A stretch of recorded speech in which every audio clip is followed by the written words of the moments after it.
I know this is our core group, but we do have two visitors with us tonight, so we'll go ahead and do introductions again. Mike, I'm gonna put you on the spot to start. Oh, gosh, I want to be last, but not least. Well, you're first and you're most, how's that? Right, and you're not last. So you could be firstest and mostest. Oh, yeah. Mike Krachowski, I've been a resident of Albuquerque, half my life, as of last month. And 30-some years. And I live north of the fairgrounds. I'm just a community member, don't live in this surrounding neighborhoods. I'm John Comstock, and I live in Parkland Hills neighborhood. And I'm a member of Parkland Hills Neighborhood Association, of which Jana is the pres, Jana Simon, and Ellie is another member. Well, anyway, and I'm also a member of Parkland Village, which is an organization, a virtual village of people age in place. Aaron, with the city account manager here at Gibson. And Aaron is our guest speaker for tonight. Pick the quietest guy to speak. I'm Chuck Holman. I live in the Trumbull area and been here for decades and want to get promulgated back to the way it was 50 years ago. I just sent an article into the journal and have a couple of copies of it if you like. We'll work with some other business people to end homelessness in the next 5 years. I'm James Shanley, Mark Twain Neighborhood Association. Patty Wilson, Victory Hills, which is outside of the immediate area, west of Houston. Now, Lee Gardner, South Sound Pedro neighborhood, which is right there. Sandra Ferreira, Vice President of P6 Coalition. Jennifer McDonald, Gateway Operations Officer. Jen Simon from Parkland Hills. Wally Book from Parkland Hills. Hi, good evening, Doug Chaplin, Associate Director here at Gateway Center. Ashley Stevenson, I'm the day lieutenant for the Southeast Area Command. And I brought my husband along with me because he has a meeting after this. They're going to. That's my wife. What's your name? I'm Zach Stevenson. I work for Allied Universal as well. I actually run the security footprint for Netflix Studios out. So I've known Aaron for a long time. Really good guy. So instead of security reports like we get at Gateway, do you get like security reports where you like exit celebrities for unruly? You'd be surprised. It's like a 300-acre complex, right, with a physical barrier all around it. So our biggest thing is just who can come in and who cannot, right? The majority of the big talent that comes through, just get out of their way and let them do their thing, right? It's just a great day. Yeah, there's 12 stages that are like 5,000 square feet per stage. They're just huge buildings, and we have 2 productions on right now, 2 movies that are just finishing up. One of them is Joseph of Egypt, and the other one is Ransom Canyon Season 2. I don't know if anybody's seen that, so that's wrapping up as we speak. That's really cool. Yeah. Well, we sometimes have film shoots here, Okay. so it's always the group figuring out who's here, and I'm like, I don't care. But the day Henry Cavill or Ryan Gosling is going to drop everything. Fair enough. So, Thank you for having me. thank you everyone for being here. So last time we had talked about having Allied Security come in and talk about what their role is and how they manage security for this facility. So Aaron is our main person and handles the staff and manages everything that has to happen as far as security around here. So I'll turn it over to you, Aaron. Okay, so I have a little bit of experience at this building when it was Loveless. I started here in '93, so I'm part of the furniture. We have an officer that's in the control room that monitors all the cameras, watches inside and outside. One of the things that's helped us with, there's times we see fires or something weird across the street, and we can call back 2 weeks ago, there was a couple of dumpster fires on the other side of McDonald's. So we were able to call the fire department in the middle of the night and get that under control for them. We have that officer also dispatches people, he answers the phone and fire alarms, things like that. We have an officer posted at the west doors, and they screen all the people coming in for Haven, AMG, and all the different areas that are here. Good thing that having the officer there is, I think a lot of people still think that we're a hospital, like an actual emergency room. So they show up with suicidal ideations, they show up with chest pains, they show up with broken arms, and we can't bring them in to treat them, but we're able to sit them down, calm them down, talk to them until we can get the ambulance here for them. We work closely with ACS, so we call, tell them what's going on, and they're pretty quick to come help out whoever needs help here. We have a mobile patrol. They're always in the parking lot 24/7, spotlighting the dark areas, checking cars, checking between cars. Some of the good things that guy's done is, again, with fires, the people are cold and they're starting little trash can fires, so we can see them right away and stop them and get them help that they need.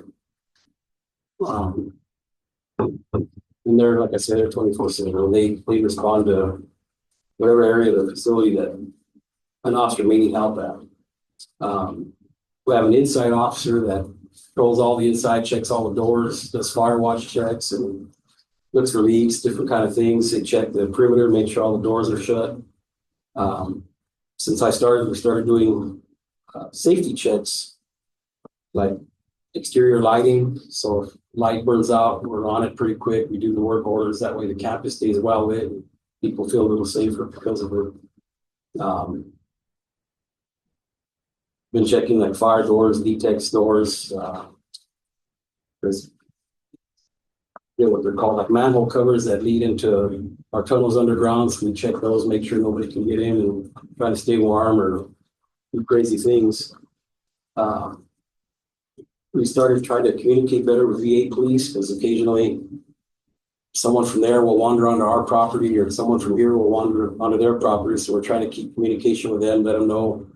And they're pretty good about saying, hey, we just saw someone sneak onto your property by ACS or whatever. So it helps a lot.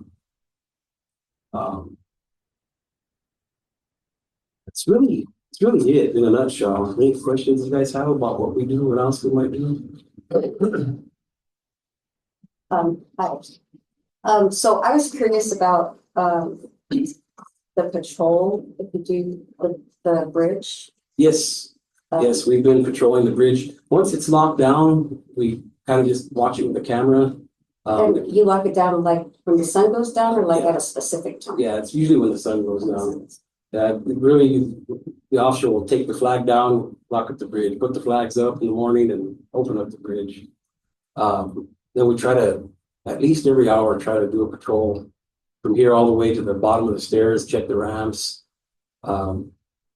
Been having the officers, when they can, send two of them just in case, because a lot of times there's a couple of people getting hired just trying to take a nap up there. So we make sure they find their way. If they need help, we bring them over and call ACS to give them a hand, or usually they see us and they take off. We try to clean up stuff that they leave behind, cans, clothes, stuff like that, so nobody trips on it. There again, when we opened it, there was problems with the lighting and stuff, and this guy's pretty quick to get it put up and be safe. So it's been working. How often are you seeing people walk up without referrals? And do you have any issues when you do tell them that they can't come? Not really. No, there's maybe 2-3 a night. And once we explain the process, some of them they show up every night regardless, just in case they can. Just the same people? Yeah, Okay. just in case they can get in. But we explain the process, and there's times where first responders can take them in or something. When we always find them help. A lot of times, if they know they're going to have to wait for a little bit, they'll take off and come back, and we'll try to keep them connected with ACS. And if we see them, one the other day went to McDonald's and told ACS, and they went and found them over there. So they're still getting the help. Most of them, some just give up and. Are any of them putting up campsites here? Like, do you ever see that? Or you stop them before they even have the opportunity?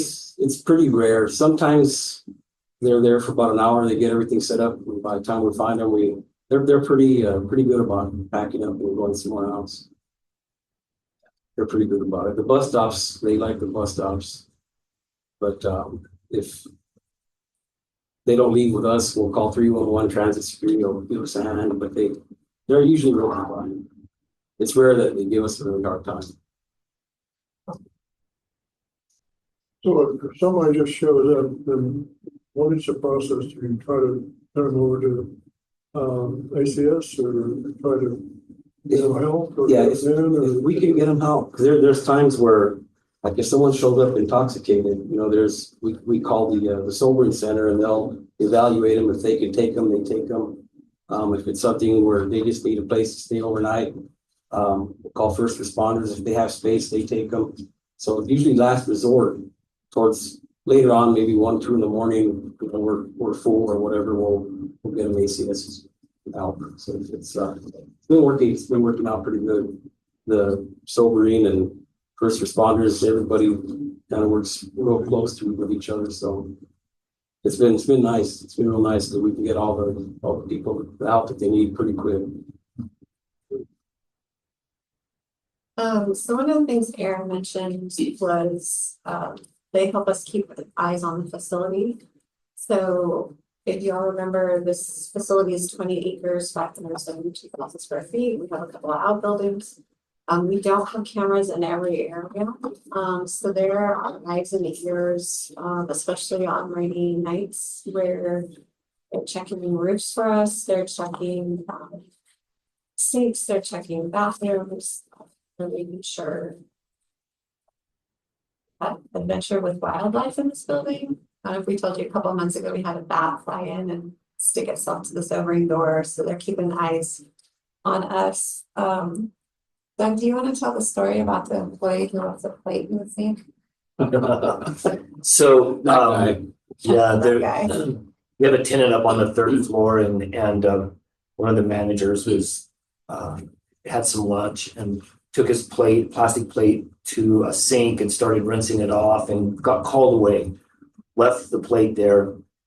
The suction occurred onto the drain and he was gone. And then these guys spot it, but the water's already coming down like 2 or 3 floors at a time. It would have been much worse had Aaron's folks not been here to see that, right? There are kind of our first eyes and ears, especially in the middle of the night, when we start having either a plumbing leak or a roofing leak of some sort. So it's really, really critical that they're here and they do a wonderful job. And Aaron's a very humble individual and is a little bit understated in terms of what Allied does. Their staff has been, kind of specially trained, and we insist upon it. They brought in folks from California in de-escalation techniques and treating people with respect. And so when they encounter individuals on the site, it's to basically help them out, right? It's, can I help you find something? Because they might be coming here to see somebody in one of the hospitals or whatever. And so they really help them sort of navigate the place and get to where they need to go to. There's been a couple of occasions he talks about folks showing up with suicidal ideations. I mean, they're in the throes of it, right? I firmly believe there's been a couple of reports I've seen that those people would have been at least attempting it, if not successful, had Aaron's team not been able to talk them down and then get ACS over here to further engage them and make sure they arrive at a safe spot. They do that over and over again. And they do it with a high degree of professionalism, and you really just don't see things escalate to the point where there's violence that occurs on our side. So I just, he's very humble and kind of understated, but they do a huge job here, and it's actually critical. What is your actual workforce number? There's 6 per shift. If there's ever, like, I think Leon told me next week we might need 1 extra to watch a door or something. So there's times where there'll be a little more. If we're anticipating something out of the ordinary happening, we would take one from a shift that's not as busy so that there's more on the other shift just to kind of balance out the security for whatever might be happening. It's rare. There's usually enough of us to keep everything under control. There's two of them are armed with batons and spray and handcuffs if needed. The rest of them are just regular level 1 officers, but they all take the de-escalation training and we try to do that often. If there's an incident where someone gets hurt or someone misses a step when they're trying to do their de-escalation, like the company preaches at least 2 shopping carts to stay away from people, that much. The camera guy's usually pretty good, but like, hey, you know what? You look like you're too close to this guy. He's getting agitated, so step back. They take care of each other pretty good. They'll remind each other. So if something happens like that, like, hey, this guy got a little too close and he get back. Oftentimes we'll put them through that training again, that training module, just to keep it fresh in their minds and keep them safe. That's what we want, is everybody to be safe.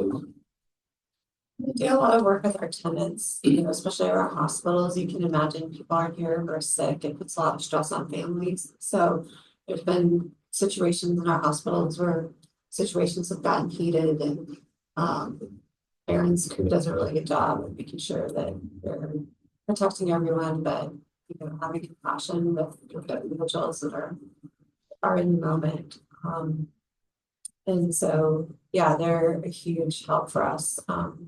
Like I said, we rely on them so much for everything from the personal aspect of working with people here, but also along the maintenance, like Aaron said, they're checking light bulbs for us. We have, I think, 15 city staff here.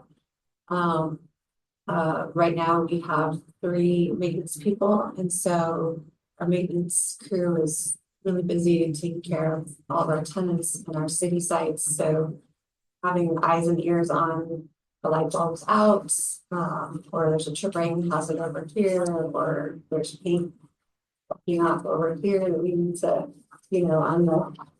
on the yellow curb that's supposed to tell people not to park there. It just makes a huge difference. So I really appreciate all of it. In fact, I sent it to Jennifer a while back. There's an empathy video that Cleveland Clinic, I think, made for their hospital. It's a tearjerker. It shows like the cameras in the hospital and you see a guy walking in and over his head. I hope my wife survives the night. And we see another guy walking out and the little words over his head. I hope I have enough money to pay for the surgery. Or I hope I caught my cancer in time. So it kind of teaches, I like for our officers to know that you're not just dealing with a regular person. Everybody that walks in these doors, it's not like a restaurant or Disneyland where everybody's happy to be there. Everybody's happy, healthy. It's people with all kinds of problems, and not just the residents, but even the employees. Everybody goes through tough times, has a rough day with people. So I like to show them that video to keep in their mind that everybody has issues. We got to do our part to get them through the process that they need to get through to be happy and successful. So it's important. Yeah, they wear a lot of hats. I like to call the West End our air traffic controllers, because the ambulance is coming in and out, ACS, fires coming in and out, the APD officers coming in and out, guests coming in and out. So then managing that west entrance, making sure ambulances can get in and out and people are getting to where they can go. And it takes special patience to work in that role. So They get spoiled at West. In fact, yesterday, a visitor from AMG brought them a case of Powerades and full of cookies just because of how they treated their family when they were coming in and out. It's pretty nice. It's rewarding to be at that door because these guys go in with armfuls of cupcakes. Like, where'd you guys get that now? I start hanging out at the West door. So it's nice. You can tell that the visitors appreciate what they do and spoil them. So it makes me happy. any other questions for Aaron? What's the difference between when this was a hospital and now? It's pretty huge, pretty big difference. I mean, when it was a hospital, every parking lot was filled. We had, all the areas across the street was Loveless. We had a childcare center. I mean, it was packed full of people. There was, it was very busy. Very busy, very active with the emergency room here.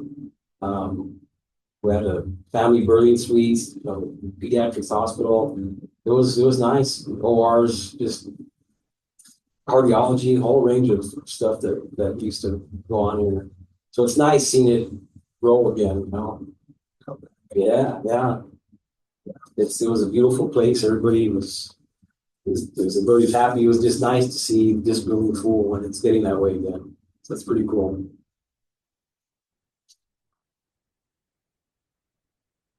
This daughter was born here. Yeah. And they had fancy rooms. They had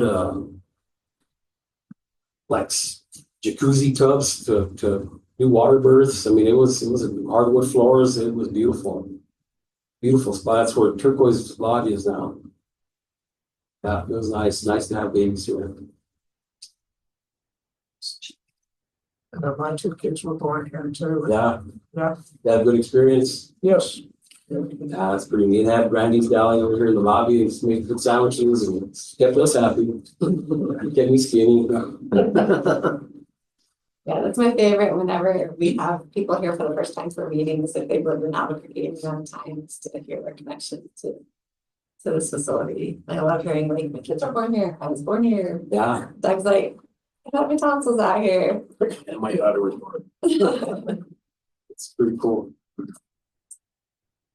I only moved here 19 years ago, so I only have one dermatology appointment here, so that's not very exciting, but it's cool to live here now, so. Parking was quite crazy.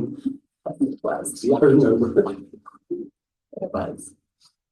Okay, well, there's no more questions for Erin. Erin, you're welcome to stay for the rest of the meeting, but you don't have to, I know. We'll go home, go to bed, be back Yeah. at 5. Yeah, Erin's always here super early. Early bird. I wake up to see my email reports from Erin in the morning. These poor guys, it probably takes them 6 hours to finish reading my emails. You guys, nice meeting you. Thanks for having me. Thank you, Erin. Thank you. Okay, let's go to updates. Does anyone have any preference? What order? Should we start with gateway services? Flora couldn't be here tonight. She had an emergency she had to go deal with, so I will answer questions as best I can. She did hear your request from last meeting, so she did add capacity onto each of the services. I would just remind you, with our new services, I'll give you an example on the last page. Men's housing navigation. We have 24 current clients, 5 have been discharged. We have the capacity open at 92. She put the opening date.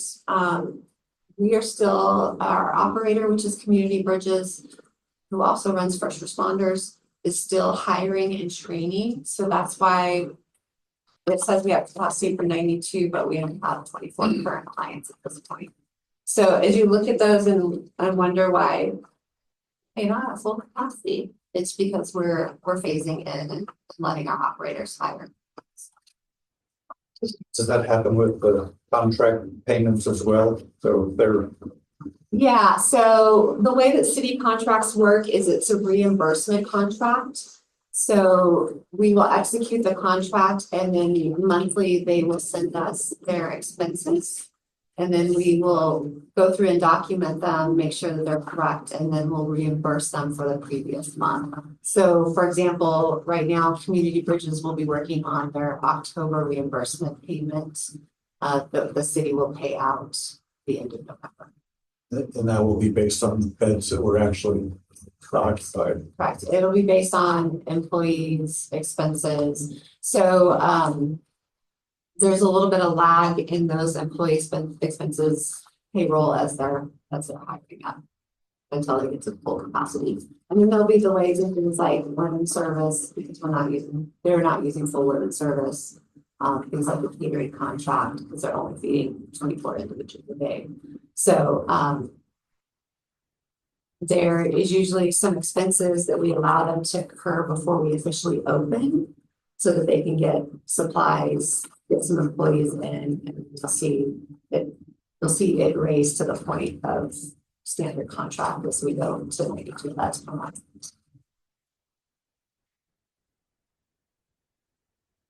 I'll let you go through the numbers. Let me know if you have any questions.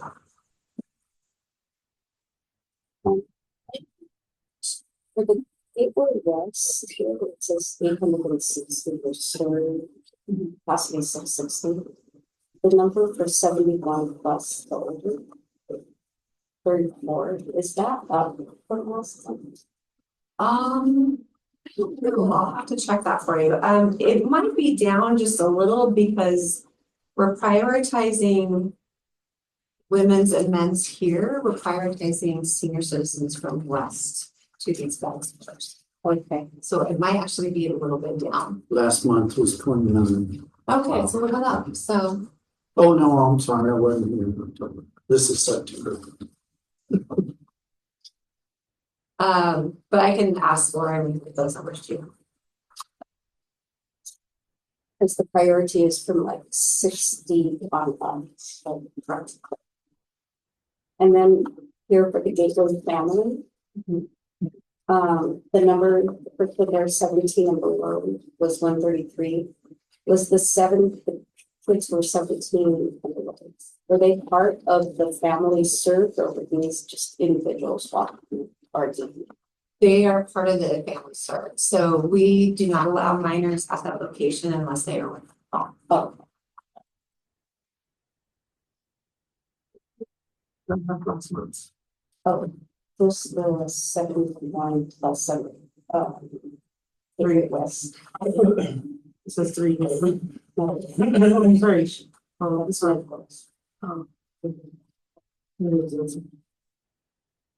Is medical respite split evenly between men and women, 25-25? No, it's based on who gets referred.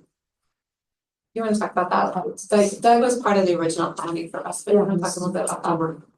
Yeah, so medical respite is basically an in-home care for people that are discharged from the hospital. And right now as a pilot, we're working with UNMH. So the individuals that stay there will have to spend a night at UNMH before we'll accept them on. There's not like a maximum number of men or women. So whatever they have available, if they meet the criteria, we'll serve them. And I don't know what the split is in terms of right now, like if there's half men and half women or how that divides. So are they individual rooms? Is that how you don't have to worry about having a segregated, Well, we have enough variety. gender segregated Keep area? them segregated. We have a few individual rooms. We have some rooms that we can isolate and do negative pressure in case we have some sort of infectious disease outbreak. And then we also have double occupancy rooms, so there'll be 2. What tends to happen is if you're in like a two bed room, you're most likely going to have your shower and bathroom in that room itself. If you're in a single, this isn't 100% true all the time, but you'll have to like basically cross the hall to use the bathroom and shower. So there's some kind of give and take, and there's enough space up there that it hasn't been an issue in terms of segregating the sexes, if you will, and they're all private bathrooms.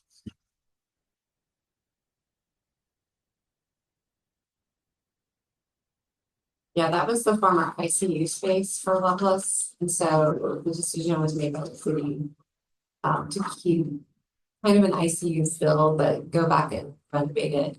So keep the rooms, not really tear down walls to make changes in room space, but kind of keep the space as it was. So that's why some of our rooms are double occupancy and some of them are single.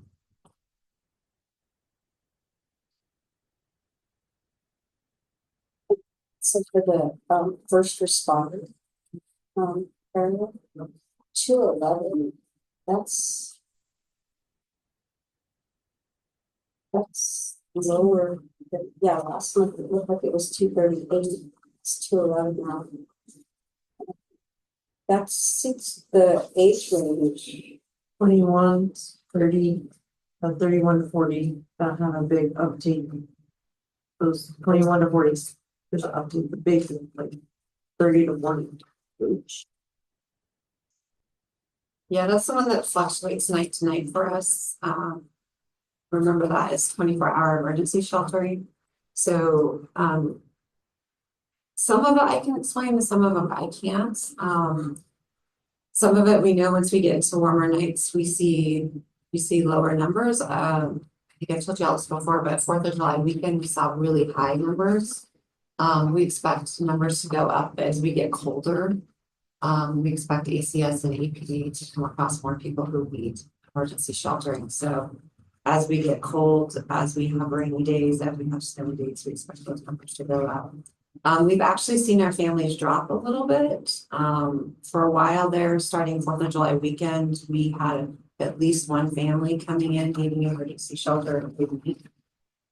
It's slowed a little bit, so we're not seeing as much. But it just kind of varies from week to week as far as the families that we're seeing. Again, we don't take minors. They have to be accompanied by adults. So if ACS or APA come across a minor, there's a process for that.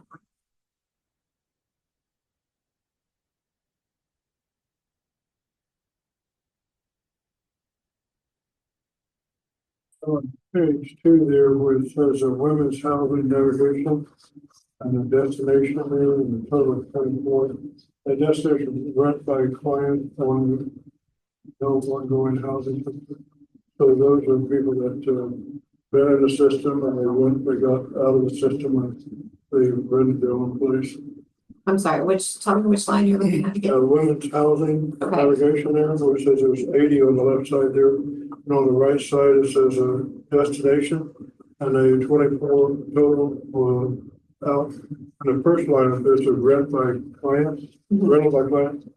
No ongoing housing subsidies, so they're on their own. So that's the system. And then rent by client, they're ongoing. So you got 5 there, and then transitional housing for homeless people. So those people are transitioning out of the system. So the 24, they're 1,480 is in the system. Is there any other way that people are transitioning out that can be tracked? That 1,480 in the city system. And we move it out to their own. So are you saying the 1480 is that? Are you? That's the number here in the front. The 1,480 is the total city beds.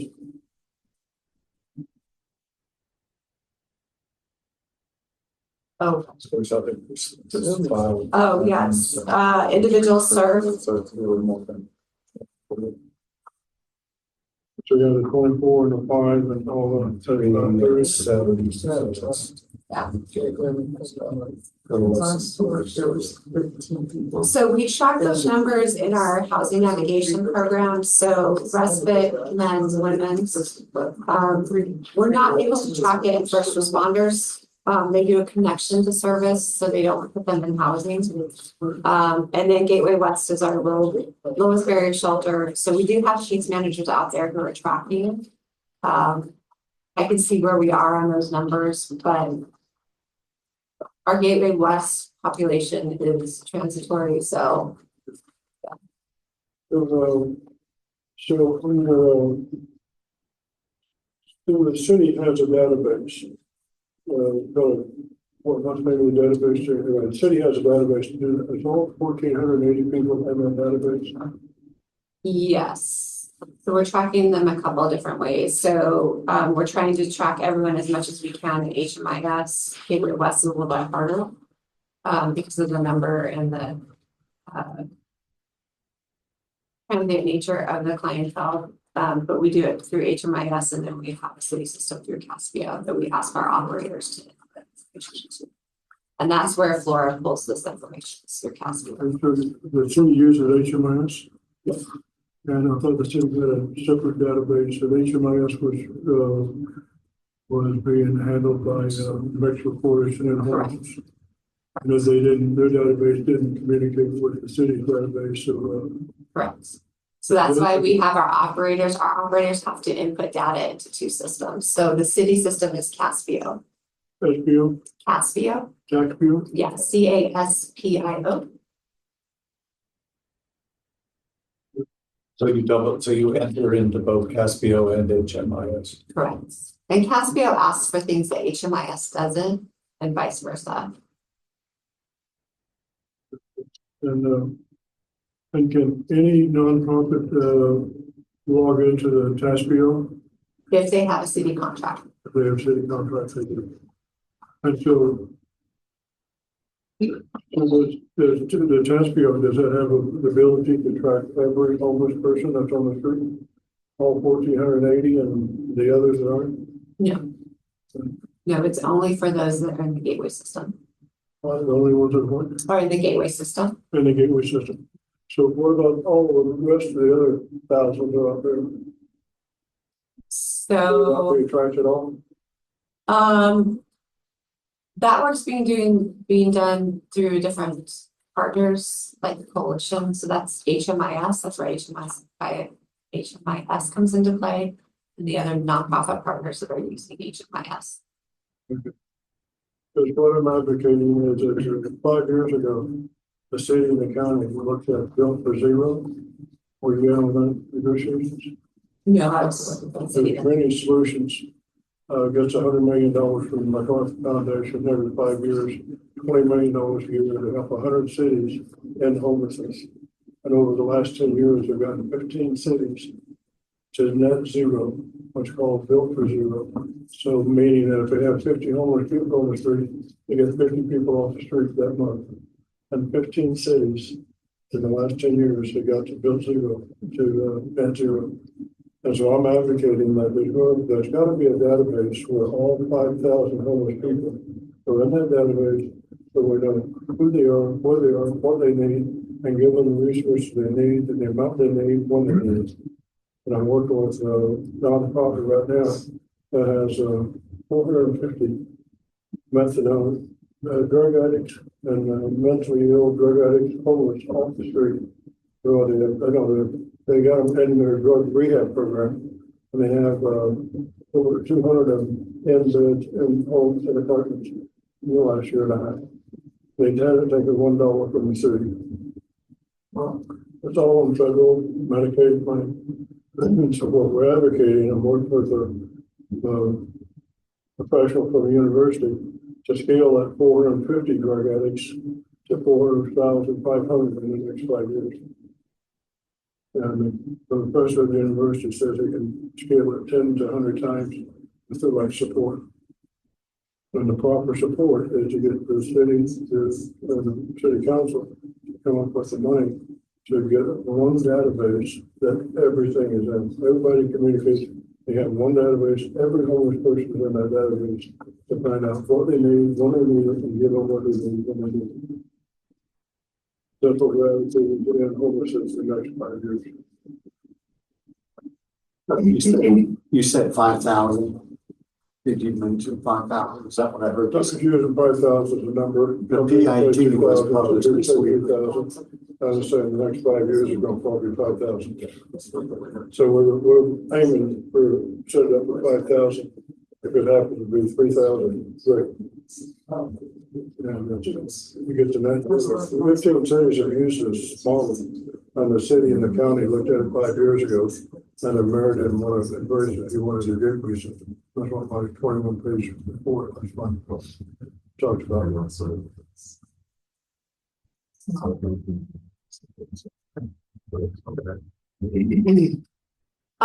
Let's switch over Just to. one quick question, Andrew. The capacity at West Side.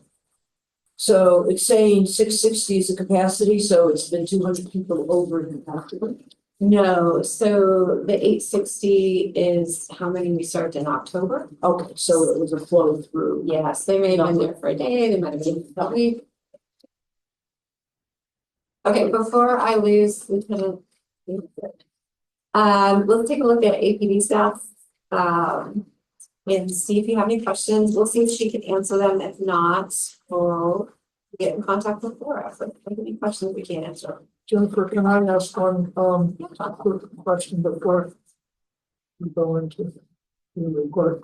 Yeah, where is that, Gateway Recovery Micro Community? It is off of I-25 and Comanche. if you know where the Maloof building is, that used to be the DMV. Tacos Pan American. Everyone talks about getting their driver's license there, so. Okay, Yeah, it's right behind the Maloof building. So it's really hard to see because we have a really pretty fence around it. So if you drive by it and you see the with fence that you wouldn't even look twice at if you were just driving by, it's behind that fence. if it's in the old motor vehicles building. It's next to it. It's north Princeton area, of it. north of it. Yeah, you have to be going southbound on the frontage road. Like if you're gonna turn to where Builders Materials is, yeah, it's right there. Oh, okay. Thank you. Yeah, you're welcome. So if we look at the comparative stats on that first page, obviously this meeting, we're probably not so interested in the citywide as we are with the Gibson Public Safety District as well as the half-mile radius. So obviously, if you're just looking at the colors, it looks a little disconcerting because you're seeing a little bit more red than we have usually. But the way they set this up, and I have to talk with Maya and see if she can set it up a little bit differently. So like proactive with the Gibson Public Safety District, it shows that this past month we had 677 and the previous month we had 635. Well, that means that we're actually doing better. That means we've had more proactive activity in the area. So that's a good thing. So while it shows red, it's actually a good thing.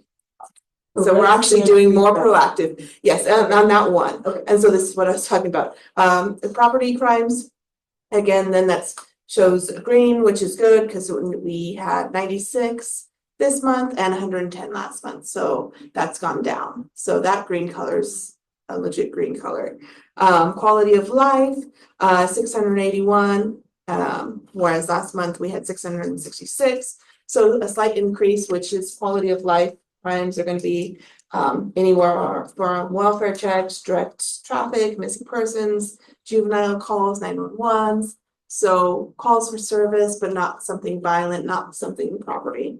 So 2% is not bad. Shot spotters, we went up, which just means we were getting more shot spotter activations in the area. Really, I mean, we have folks that are working on those and they pick up the casings and try to tie them to crimes, try to tie them to people. But that's obviously not reflected in anything on this right now. Violent crimes is obviously something we always want to be paying attention to because it's violent crimes. We are up slightly in the Gibson Public Safety District. This month, 219, whereas last month it was 195. But if you look at just the gateway half-mile radius, it's not even half of that. It's 76 to 74. And then with these colder months coming in, starting this Saturday, actually, we're starting a couple different things. We have our encampment teams that are going to be working. I don't know if you've noticed a little bit more encampments on the areas like off of Ross, Eastern. They're starting to get their tents up, their fires going. As well as the fires, we actually have officers assigned with AFR to go with AFR to any of the fires that are called in to not only put the fires out, but to cite the individuals who are starting the fires. And that's going to be starting this Saturday. So hopefully some of these numbers that we're seeing going up should be going down because we're going to be focusing on some of the encampments, some of the fires going on in the area. But I would encourage you all to call them in because that's the best way to get the numbers and get them put out is to call 311 to get our encampment teams out there and to get our fire TAC plan teams out there. So the fire teams are going to be every day of the week and they are starting at 6 p.m. to 4 a.m. I believe. And then day shifts should be starting there. So if you guys are seeing any of those issues, if you guys can call them into 311, that way we are going to have all those other TAC plans going on, along with ACS, of course, helping us and all our other resources that we have. So hopefully, like I said, I know it's a little bit more red than we have been lately, but I think we can get the the bad numbers down for the next month with all the extra resources we're gonna be having in the area. You guys have any questions? Like I said, I know the numbers are kind of confusing, and I'll talk to Maya and see if we can maybe get a different spreadsheet.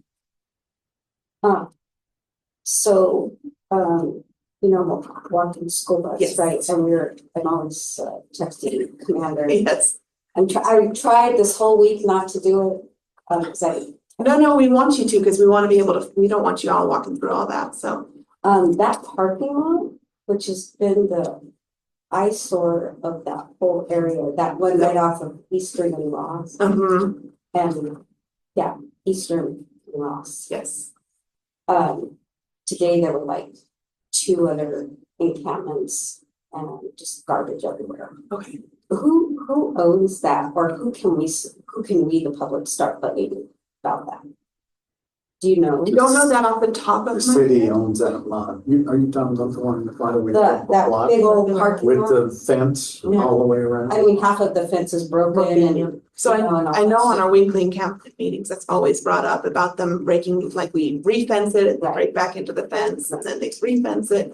Because Leon, who I think actually works out of here, Right behind us. I was like, So, he's always letting us know about these areas that are needing the attention in our cabinet meetings, so they hit them quite often, and then, as I'm sure you've seen, they get cleaned up and then they go back. Oh, yeah, okay, oh, yeah, they set that couch on fire a couple days ago, that was on the sidewalk, and Oh, no. there was some poor guy with like these bottles trying to. That couch? Yeah, that couch, yeah, trying to put it out before the little fire truck, or I say little fire truck, but before they probably got there. But, yeah, so that is like a really big thing. Okay. And luckily they're on that side and we walk on this side, so it's like really, I mean, they see it, but luckily we're not like right there on the same side of the street. But then, the other thing that I was gonna do. Wally, go ahead. I just lost my train. You'll take a little while. So that abandoned vehicle that I talked to you about 2 months ago. Yes. Still there. I was told that was taken wondering- care of. Okay, it's still there? Yeah, I was told it was Well- gone. Okay, Laura, yeah. Laura last month said that it was on the abandoned vehicle list. If that's what it takes to get it taken care of, it's still there. Okay, And then at one time it had one of those stickers the red stickers, yeah, and they pulled that off. okay, And they've also pulled off somebody, I don't know Probably who, multiple but the ones license then. plate is gone. okay. But the I car, already have all the information, so I'll car hasn't moved go by a bit. myself then. He can go. I guess so. So, because I was told that was already taken care of, so I'll go by this week and double check. No. I believe you. I believe Yesterday, you. did I go by there today?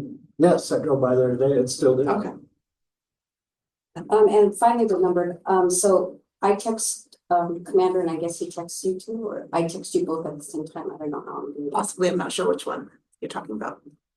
Just in general, when I text. It usually goes just to him, and then he'll send me certain things, and he'll send the lieutenant certain things.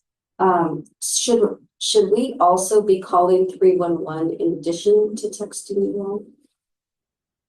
It would, Or if you all take care of it, then 311 wouldn't be, I wasn't sure about. it wouldn't hurt just because the 311 collects all the data, and then that shows where we're having, yes, whereas if you just let the commander know, it doesn't go into this data. And so sometimes the resources don't get allocated the way they should get allocated, because it's just a one-on-one conversation. Cause I know we text our group, which is Kelly and Leah and them, cause they take the statistics for us. And then I text the commander, so I should also be following up with the 311. That would probably be good. Okay, I'm sure that's probably a pain. I don't know if you can do it online, that might be easier. yeah, I think we have the app that we take the picture and just. Probably, yeah, Yeah. because that way it would get. It's like sent to the gate. simultaneously, I'll do it on the app and she'll go. Yeah. Yes. Yes. Okay. I have a random question. I don't know if you can answer it, but when you do approach these in-house people, do you guys ever ask them like, why this area? Like, why are you camping here? Is it because you're receiving resources here? Like services? Is that why you're staying in this area? Like, why don't they? I'm just wondering to pose that question of like, why here? Let me You know? ask with Deputy Commander McElroy, he's in charge of the encampment teams. Okay, And they might have more, because usually when my guys get called to things, it's usually to remove them, and we're not so interested in why they are there as to getting them to move along. yeah. So, but I could talk to Deputy Commander McElroy and see if maybe he has an answer. You know what I mean? Cause like if you can Yes. find out the core reason, like, why are you staying here? Is it because you're getting resources here and this is why you keep doing it? Mhm. You need to reach out to that resource and say, hey, this is a problem. Yeah, I know that Yeah. that's been a problem in the Yeah. valley with like the rock and some of the other resources that are available down there. So.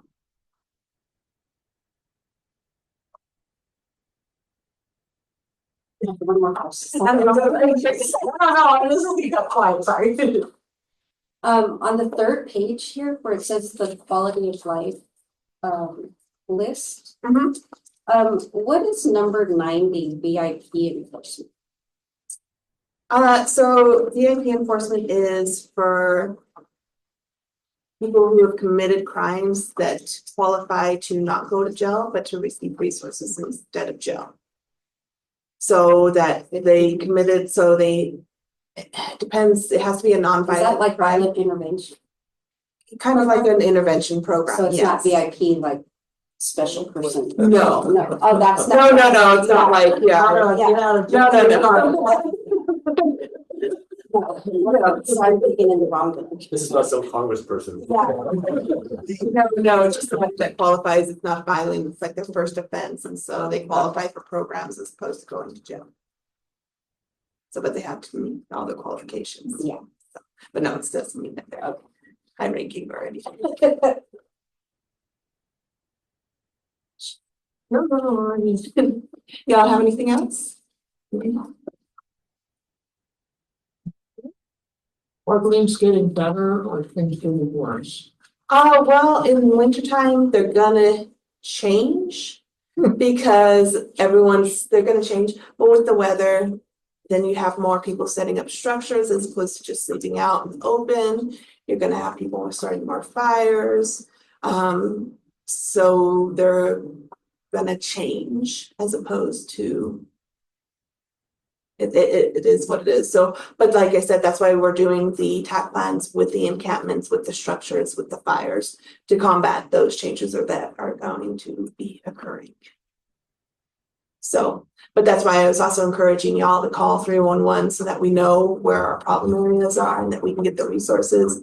And the more numbers that we share, that is the more resources that we can get allocated for the area. So I know sometimes it's frustrating, but again, with the app, it should make it a little bit easier. Is Coffee with the Cop, it's a proactive thing, right, that you would list? Yes. Okay, and you would list it for how many officers attend or just? It should just be one per function. Okay. So. Yeah, that's what I was saying. Yeah, It's kind of, the numbers Weird, kind yeah. of are, because it's a good thing. it's a good thing, Yeah. but not all of the quality of life things are necessarily good things. So it's. You know. So.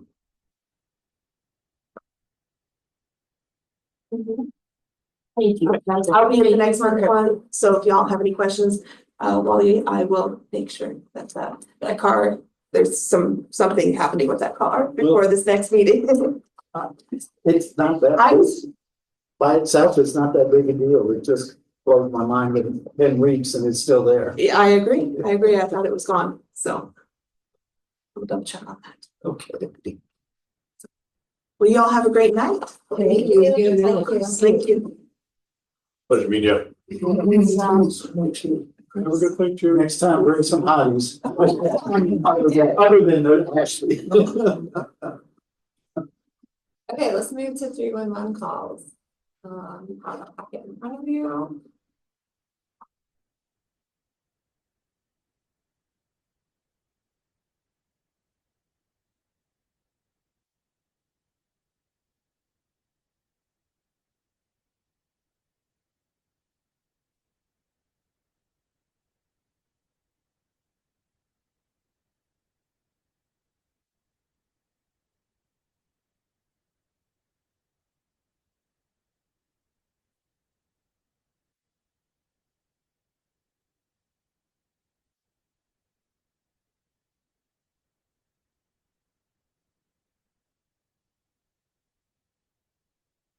So the homeless numbers have doubled this last year. Wow. Last year's EIT was 2740, this year's is 2960. Here it says 15,271 So on the 25 million for the homeless. That's Last year was called- 7,000. That's how many times the reports were doubled. A report. Yeah, that's how many 311 calls or tickets were issued. Hmm. That's how many 311 calls were reported. And so based So it's on, not individuals. Well, so many calls. We got twice as many calls this year as you got last year. Correct. Just- I see that. so that is a reflection of what she had proposed, is that you make calls. The more calls that you make, the more information that they have in order to figure out where to respond, what to respond to, and how to respond. And we can ask them to deduplicate these as well. I'm sorry, say that again. We can ask 311 to deduplicate these, so all of these are probably multiple calls for the same site. So if you report one, Wally reports the same site on the same time period, and then Janet reports it, then that's 3 Right. calls for.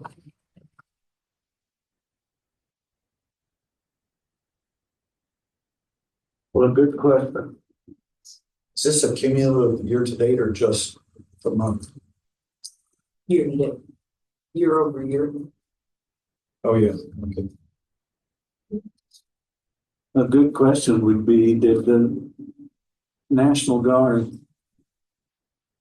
help relieve the police department so that they could take some of the load off the police department so that they could deal with real emergency?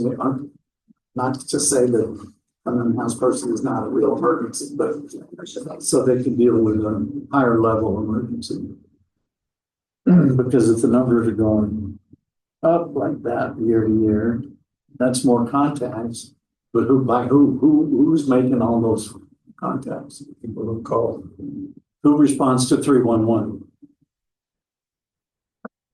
It depends, it could be the encampment teams, remember Denise will try to go out with her team first before they contact APD to do removal. So this is really it's everybody grouped together, everybody that might respond to 311. Yeah, it could be ACS as well, So it could be police, could be ACS, could be fire. fire, first responder of some kind. Okay.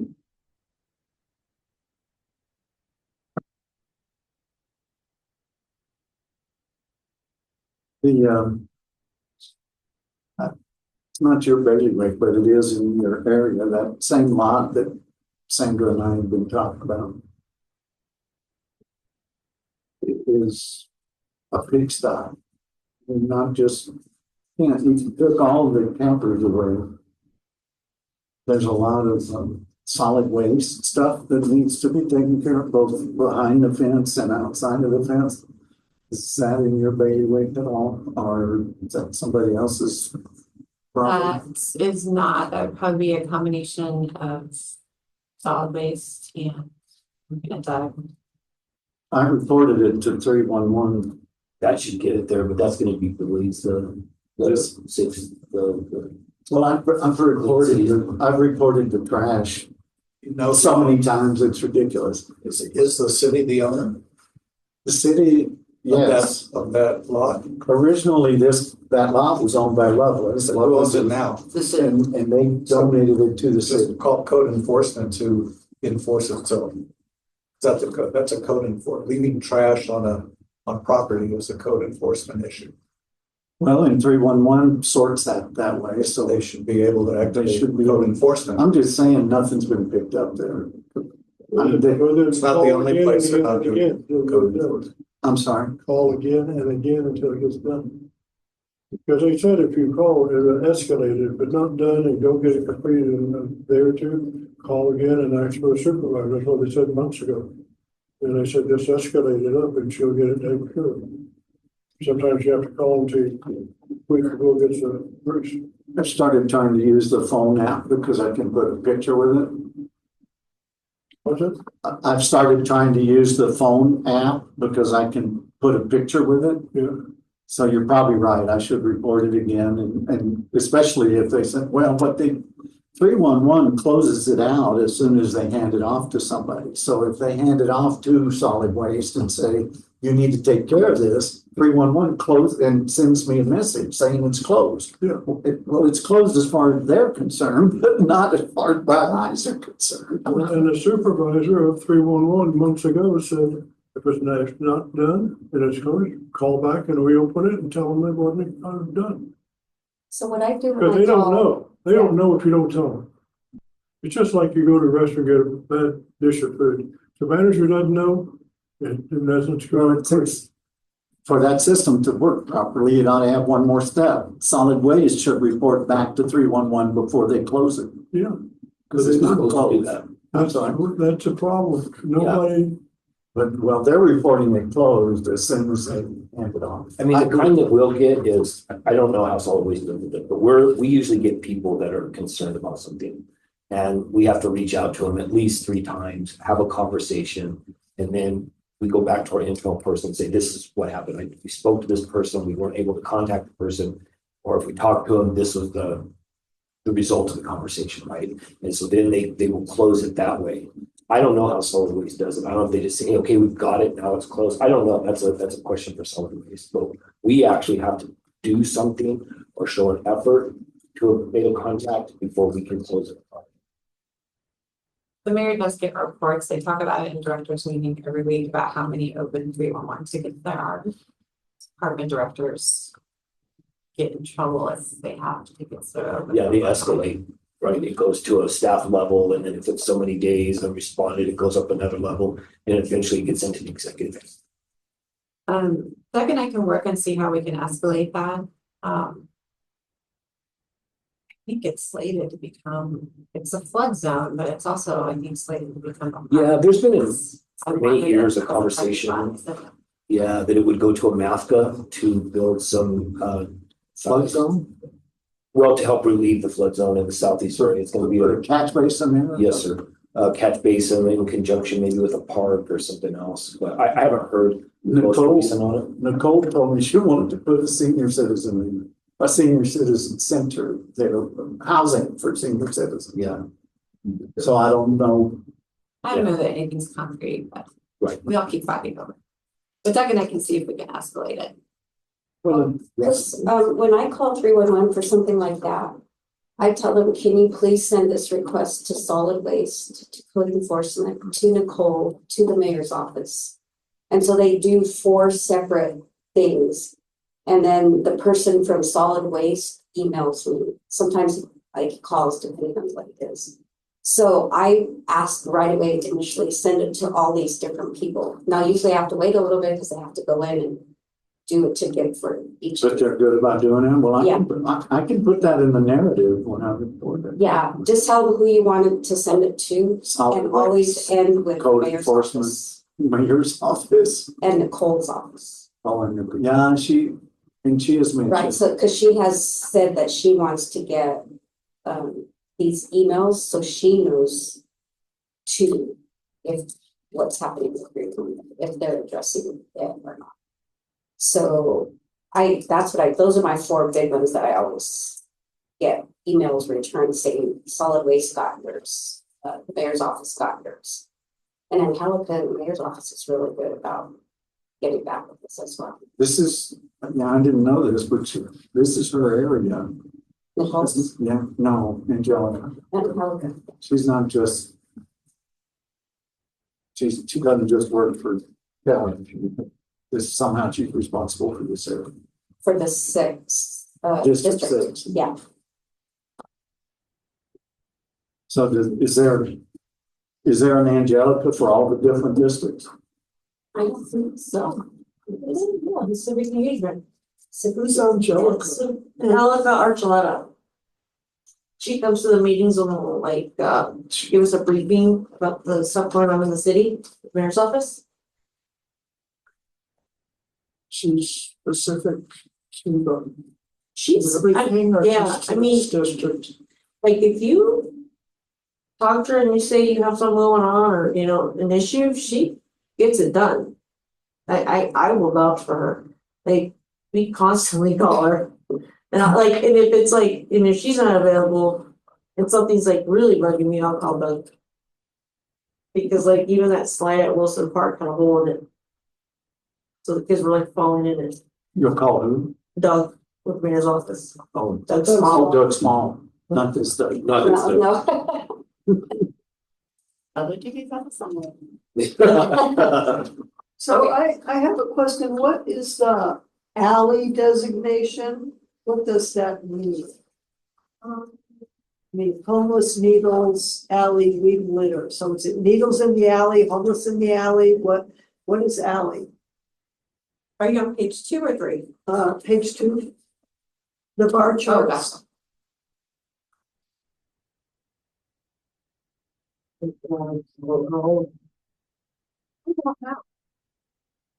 I will have to ask about that. Weed and litter.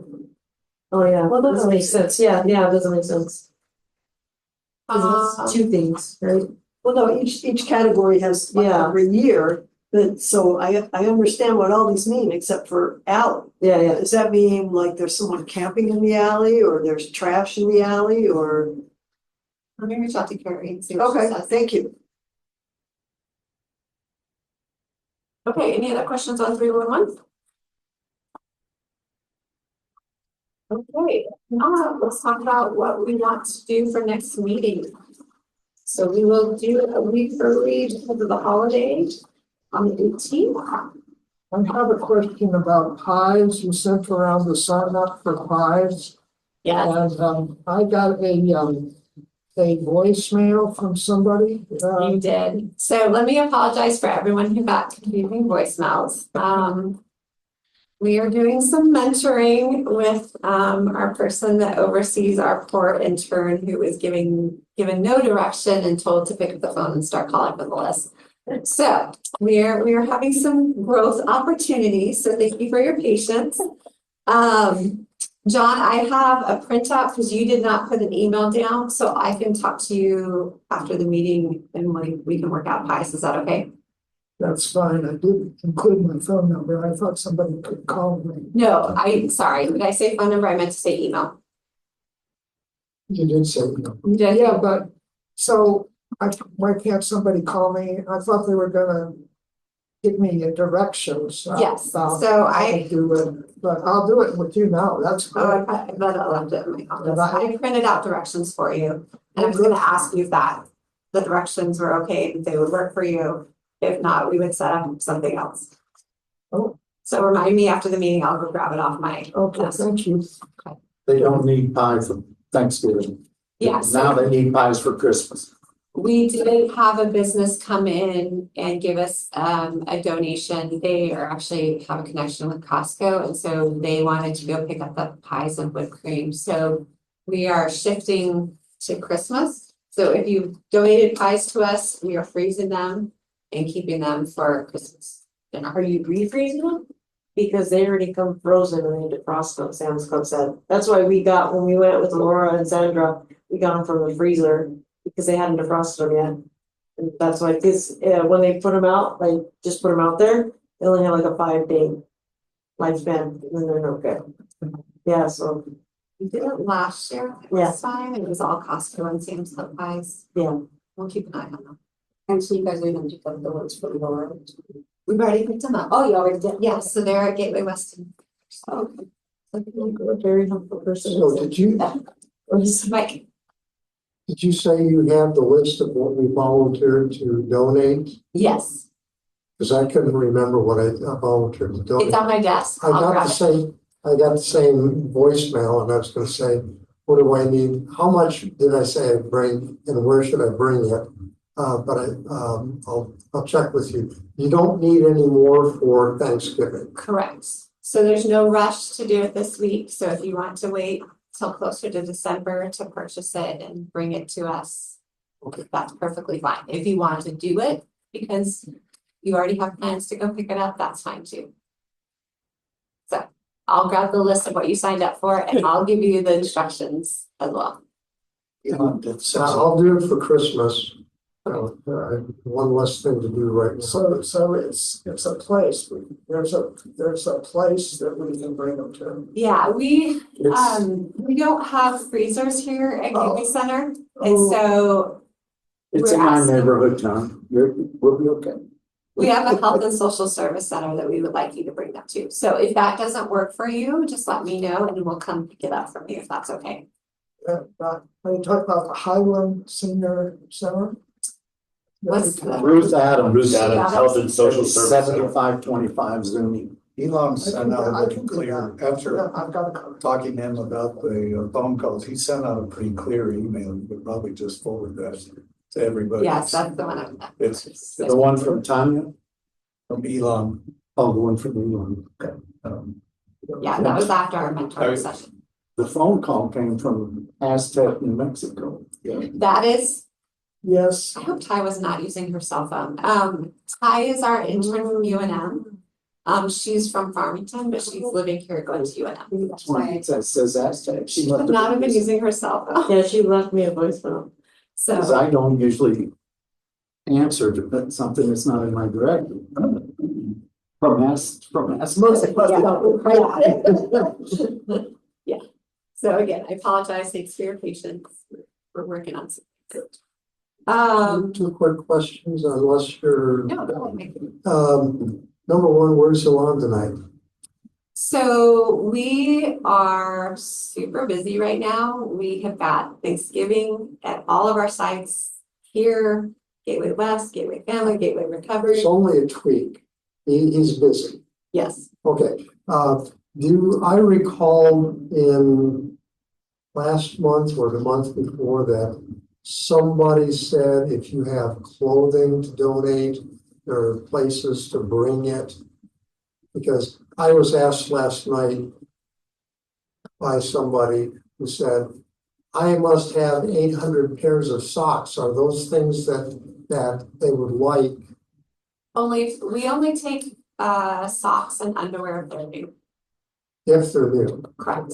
The rest, other clothing items that are gently used. And how about bed throws, covers and so forth? I'm gonna say no, because we provide all the linens here. So we're more in need of clothing. Okay, And then we bring them to the establishments, is that it?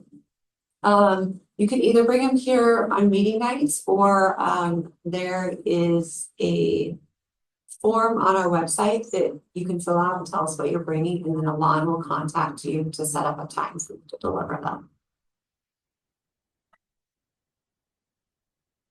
It seems kind of complicated, I guess I'm just getting old or something. No, you're not getting old. It's just not. It's just everything is getting website. No, I know. I'm sorry.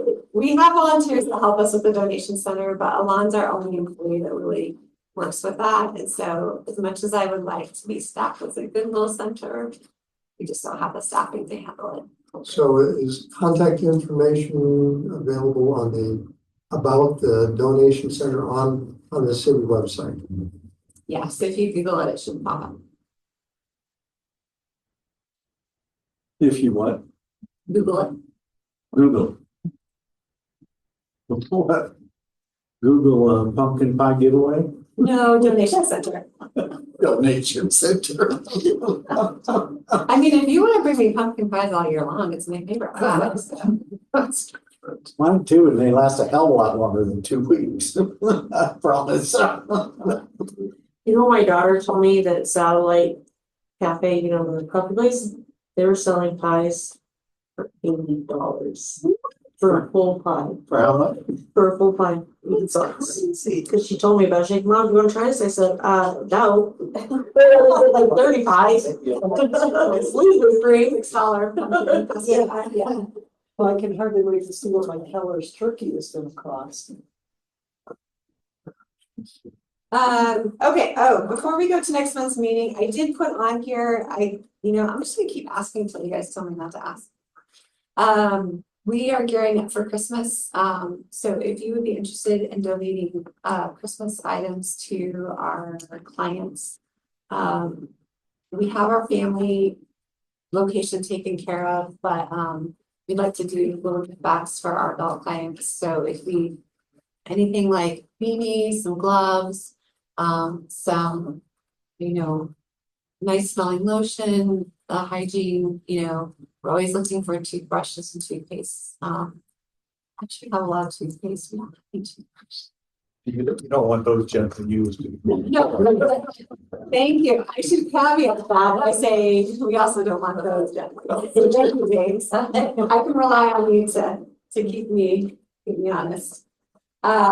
We are looking for those items, so if you're interested in that, please let me know. Okay, let's talk about the December meeting. What would you guys like to hear or know about? Well, I still am interested in the development lady. Oh, the towers? Okay, we had her, and I know, I'm sorry, John, I totally forgot to get an update from Jennifer Jackson. So Yeah, Doug, I'm gonna co-assign that to you so that I can actually remember. Jennifer Jackson. Jennifer Jackson from MRA, from Terry Bruner's team. Came a couple months ago to give an update on the towers. And so John's asking if there's any new updates, and I forgot to reach out to Jennifer. In addition to the towers, also the Cosetta Harvest building that's supposed to go right on the corner of San Mateo and Cloud. I can provide a little bit of update on the towers that I heard from Alan Varela at a thing at the Realtors building a couple weeks ago. And I knew this before. The smaller building already is permitted, so it is underway. There's not a thing that's happened. Well, There's zero evidence. I drove by there Oh, today. okay. Well, Zero evidence of anything. let me back up. No construction has started. The permit has been pulled. Okay, so it is permitted.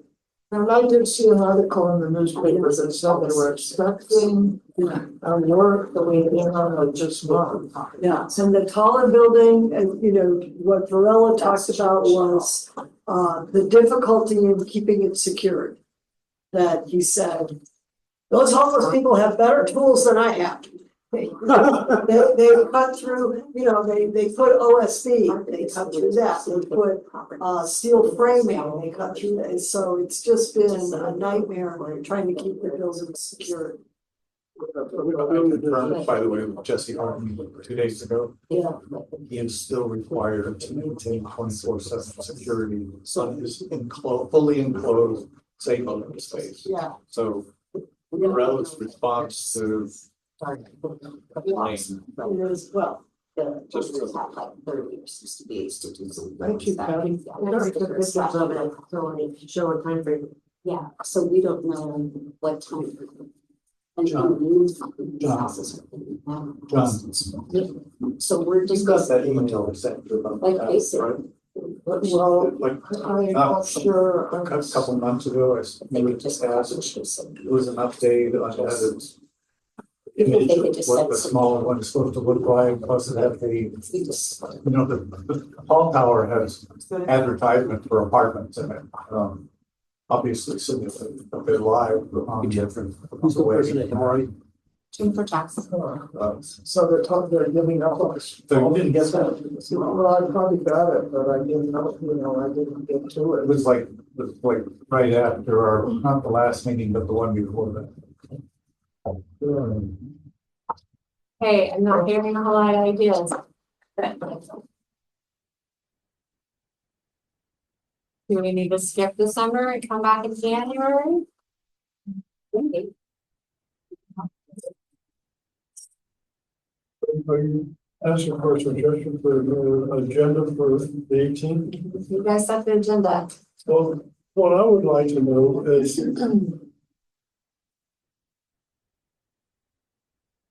what is the mayor doing? What department within the city is really focusing on ending homelessness? And what is the plan in the next 5 years? Because I'm working on a plan with some business owners to do that. And I want to know what the city's already doing, so we don't duplicate services. I see a whole lot of things being done to housing, but I don't see much saying, we got 24 people off and 5 people in, out of 1,400 that you got in your system. And getting 30 people off the street for once is not going to solve this homeless problem. And so what I want to know is what, like, the people who are mentally ill, okay, are there any other IOPs in Albuquerque that are doing what State of the Heart is doing? And they go into the street, they get 450 people on methadone, they got half of those into apartments. Is there anybody else in the city doing that? I don't know, I can't answer that question. I can't answer that question. Okay, and so how do we work together to get that answer? Or how do we work together with the city to find out who else is doing it?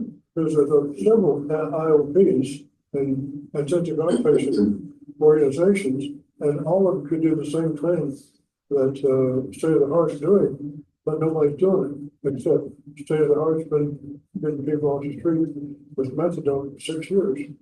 And they found out that they get them off the street, they go right back, They found out a year and a half ago, if they got them off the street on the methadone and all, and they got them into an apartment, they stay. And so we have a 3-year plan to get them off the methadone for the first 90 days, get them into an apartment, keep them in an apartment, and give them the mental illness, counseling and all they need every 90 days for the next 3 years, the 12-step program, that friends are paying for it.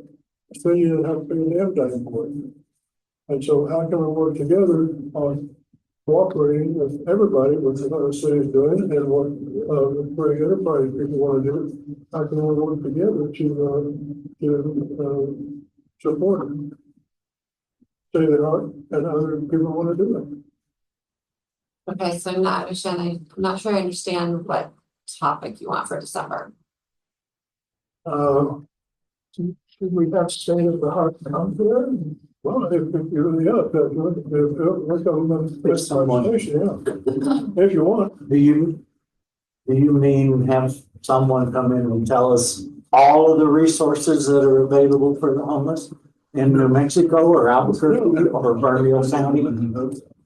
State of the Heart organization is getting people off the street that are mentally drug addicts. I've heard that. Okay, so is there anybody else in the city doing that? So you want to know all of the nonprofits that might be providing resources for the homeless? Yeah, there's 50 nonprofits in the city that the city is funding. Well, they're spending $60 million a year doing something. So what is that money being spent for? What's the end You result? can probably go to Nicole's website. The city website for District 6 counselor.